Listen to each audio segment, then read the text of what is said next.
Welcome to our event Empower Tech, celebrating women in tech. I'm Gauri, thrilled to be one of your hosts today.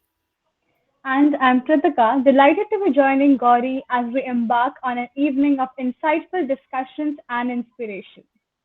Before we dive into our lineup of esteemed speaker and their remarkable journey, let's take a moment to reflect on essence of equality and equity.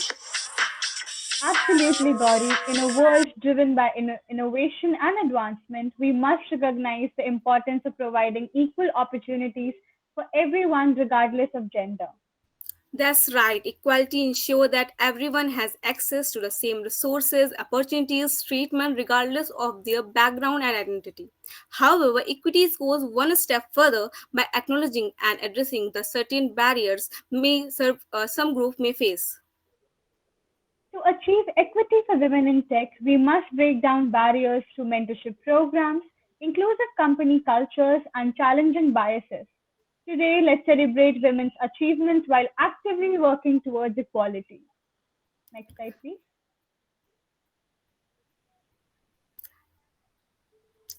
Now, let's take a moment to appreciate the lineup we have today. We have Chanchal Vishwakarma, consultant at Infosys and a WTM ambassador, followed by Shrutika Bhandari, a senior system engineer at Infosys and also a WTM ambassador. And finally, we have Stuti Verma, a senior software engineer at Otimate and a director at Women Who Code Delhi. Each of our speakers today bring a wealth of knowledge, passion, and inspiration that we will clearly leave a lasting impact on all of us. We are incredibly honored to have them. Please join us to celebrating the evening of celebration and empowerment. The moment where we take some time off and just introspect on how good we are doing in life, and we're not that bad. Our situations are not that bad as it is in our head.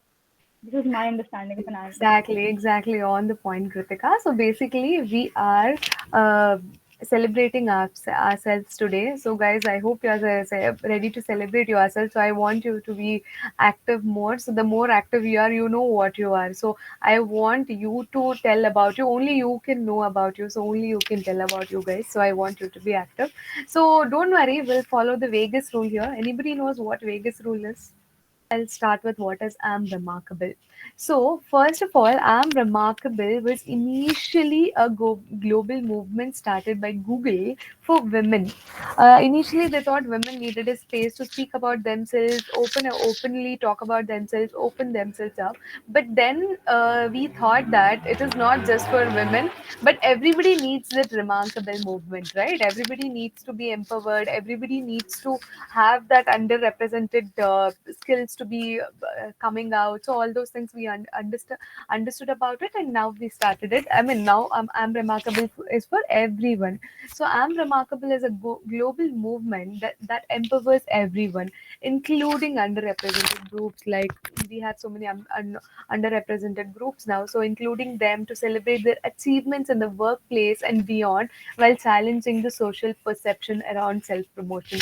So it's not just to see achievements in your workplaces. So to give you an example, since most of you are students, I think everybody would have come to a situation where in your group discussions, mostly your third year and fourth year students would definitely know this.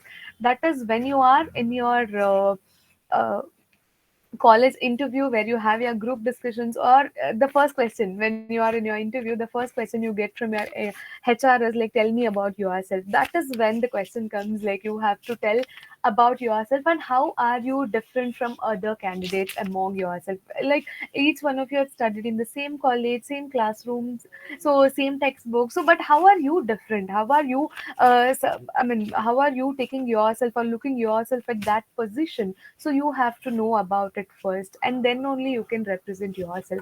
So that field, especially women in the tech field, and basically what Shrutika was doing today, asking us to represent ourselves, highlighting our skills. So Women Techmaker is more of like inclined towards women. Here, we give opportunity to women to highlight their skills, to share their experiences, to learn back from the community, and again give back to the community whatever you have learned from.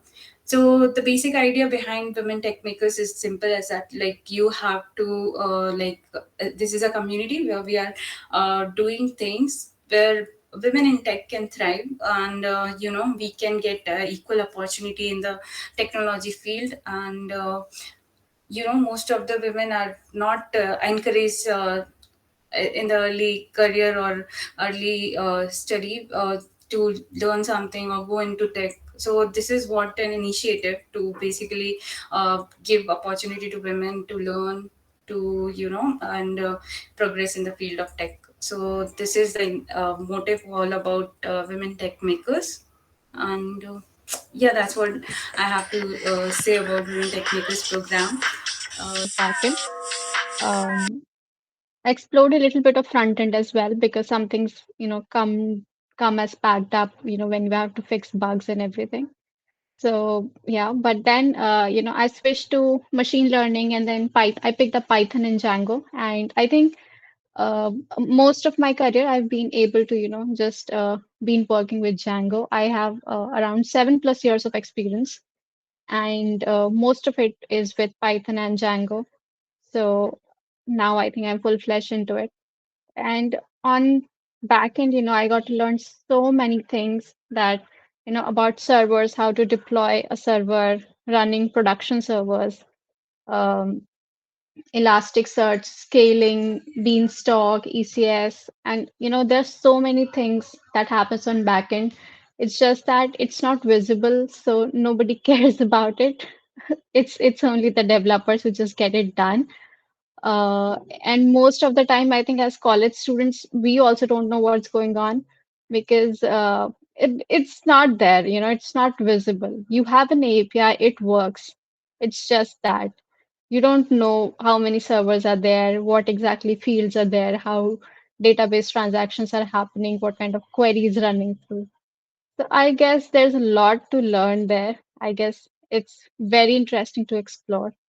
So yeah, I think if anybody of you, get a little bit interested into backend, I think definitely pursue it from wherever possible. So yeah, I think this was a brief into my career. But yeah, I mean, apart from while I was exploring my career and doing a lot of things, I happened to like stumble upon Women Who Code Delhi. So I was working in Gurgaon with India Bulls. So that's when I, got to understand that, when we actually move into industry, um, there was hardly, a female member in my team. Female member as in a female developer in my team. Okay. You would find some in front end, but with back end or with Android or, even at the senior levels, there's hardly like one person in design, maybe. Okay. So there's so yeah, over to you, Kritika. And thanks a lot, Sruti, for sharing that. I still remember applying for Women Who Code Delhi, but I was not aware that it's a region-specific thing, so I ended up not getting in. I hope it gets spread throughout the nation, and we also get an opportunity to get into it because it is indeed an amazing community. I've read about it. I've seen the social pages. Yeah. Also, yeah, I would love to know about the Grace Hopper Celebration India. Like, it's a scholarship. I'm very much aware. I've been trying to get in here as well. So, wanted to know like what exactly they're looking for in the candidates they shortlist, and how can we ace out our application? So basically, I would say Grace Hopper celebration is, in India, it's like one of the biggest, I would say, women-centric conferences in tech. And it's like they have huge center. They have so many events. There are so many people traveling from different parts of India just to attend that conference. And there are a lot of sessions, workshops, job hiring events as well.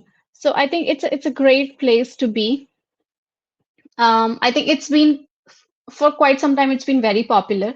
And for those of you who don't know, I mean, so it's like one of the scholarships where you can apply, and once you get selected in, you will get some amount to travel to the conference. And basically, and when you go and attend the conference, you will be able to, you'll get an opportunity to network with different people and exchange maybe contacts, maybe get some ideas. If there are any doubts or thoughts in your mind, maybe you can share with them. So there are speaker events, there are conferences, there are panel talks happening. um, so it's that kind of event. And how to get in? It's not easy. They get thousands of applications every year, and it's just not easy. Uh, as much as uh, it's it feels difficult from the outside, it's also difficult from the inside to select people, for those scholarships. So